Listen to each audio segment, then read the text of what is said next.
Let's give it for Pep, Miss Christine. Yung questions ko is sa mga girls, kay Lady, Francine, and Elijah. Yung trailer is, di ba, lumalabas na playboy, yung character ni Seth. So, naniniwala ba kayo sa kasabihang, once a cheater, always a cheater?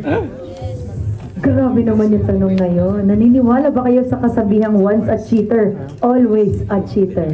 Personally, ako po no. Kasi nag-grow naman lahat ng tao. Pwedeng dati nag-cheat ka kasi insecure ka sa sarili mo. Pwede ngayon na work mo na yon, nag-heal ka na. So hindi mo na kailangan mag-cheat. Like hindi ka na cheater. So yeah, yun po.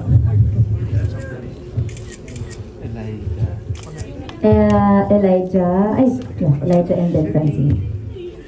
Ayun, same as Lady po, no, kasi everyone deserves a second chance and that's,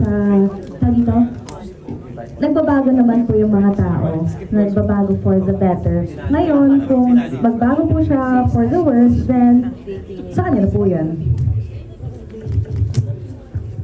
Francine? Totoo naman po na nagbabago naman po talaga yung mga tao. But for me, ang answer ko po ay yes. Kasi kung kaya mo gawin in the first place, kaya mo ulitin. Mas kaya mo gawin ng maraming beses.